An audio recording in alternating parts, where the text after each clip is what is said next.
My wife laughed, saying, "Without money, you'll lose everything in this divorce." But when the trial began, her laughter died the moment my brother, the most expensive lawyer in the city, introduced himself as my attorney. Last Tuesday, my wife Evelyn announced she wanted a divorce. We sat in the living room of the house we'd spent 8 years turning into a home. Her voice was cold, devoid of sadness or regret, as if she'd already won. "It's over, Tom," she said, sliding a file folder across the coffee table. "These are my terms." She didn't wait for me to open it, listing her demands with ruthless clarity. The house, partly funded by my grandfather's down payment, 70% of our savings, and spousal support for 5 years. It wasn't a negotiation, it was a demand for surrender. She leaned back, a smug smirk on her face. "Let's be realistic, Tom. You're a high school woodshop teacher. You can't afford a lawyer. My guy will bury you in fees before you see a courtroom. Just agree and walk away." I stared at the woman I'd loved, the woman I'd built a life with, and felt a chilling realization. She didn't just want to leave me, she wanted to destroy me. She saw me as weak, an obstacle to crush. I let silence hang in the air, then said, "You're right." Her relief was instant. She'd won, or so she thought. The humble teacher wouldn't fight. She stood, smoothed her skirt, and said, "Good, you'll be served next week." Then she left the room. Evelyn knew I was a man of simple means, unable to afford a legal battle. She also knew about my brother, Marcus, a feared divorce attorney, the best in the state. But she was banking on our 5-year estrangement, a rift born from a bitter fight over our parents' house after their deaths. I wanted to keep it as a family legacy. Marcus, ever pragmatic, wanted to sell it. Our stubborn pride created a chasm, and Evelyn believed it was permanent. She thought my greatest asset was out of reach. She was wrong. For 3 days, I drowned in despair. Losing my home and savings felt suffocating. On the 4th day, at rock bottom, I swallowed my pride and dialed Marcus's private number. My hand shook, expecting voicemail or rejection. After 2 rings, his deep voice answered. "Hello, Marcus," I said, my voice weak. "It's Tom?" A long pause followed. I braced for him to hang up. "Tommy," he said, using my old nickname. "What's wrong?" I spilled everything. Evelyn's demands, her lawyer, her taunt that I couldn't afford to fight. Another heavy silence. Then his voice turned to steel. "She said what?" he asked. I repeated her words. "Okay," he said. "When's the first court date?" I told him, "Next Tuesday, downtown courthouse." "I'll clear my schedule," he said. "Don't talk to her or her lawyer. Don't sign anything. I'll meet you there." We hung up, and my heart pounded with a mix of fear and hope. Evelyn thought she'd disarmed me. She'd just handed me a weapon. The morning of the preliminary hearing was rainy, fitting my mood. I entered the courthouse in my only suit, feeling defeated.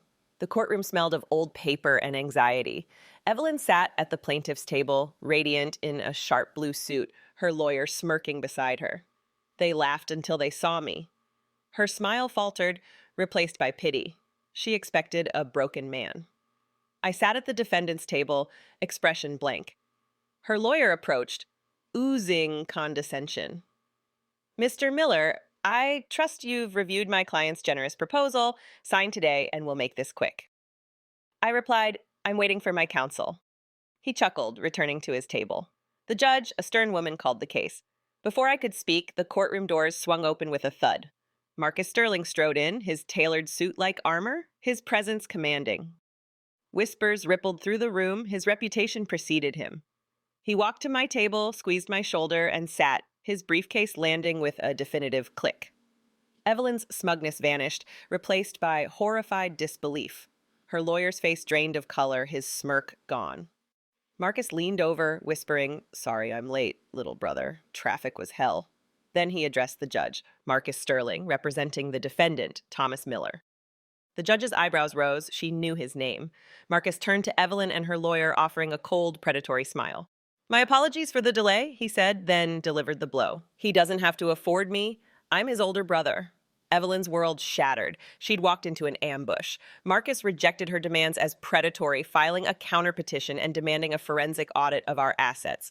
Evelyn's lawyer stammered, outmatched. The battle was over before it began. Over the next 2 months, Marcus waged a legal war. He demanded every financial record Evelyn had touched. Bank statements, credit card bills, everything. Her lawyer tried to dismiss it as harassment, but the judge, intimidated by Marcus, approved it. While Evelyn drowned in paperwork, Marcus scheduled depositions with her friends, family, and colleagues, squeezing the truth out. The breakthrough came during the deposition of her best friend, Chloe. Marcus, polite but ruthless, asked about David Kincaid. Chloe flinched. Marcus produced a hidden credit card linked to our savings, showing charges for hotels, jewelry, and dinners for two. No work conference existed on those dates. Under pressure, Chloe admitted Evelyn had been having an affair with David Kincaid, a wealthy real estate developer, for 18 months. David's deposition confirmed it. He admitted they planned the divorce together, intending to strip me of assets for their new life. Evelyn's case collapsed. She'd lied about being faithful, hidden funds, and committed fraud. Her lawyer begged to settle, offering to drop her demands. Marcus refused. "Walking away is a privilege she hasn't earned," he said. "We're going to court." 6 months later, the final hearing was a formality. Evelyn's lies and fraud were exposed. She lost everything: the house, spousal support, and $60,000 of marital assets she'd spent on her affair, which the judge ordered repaid to me.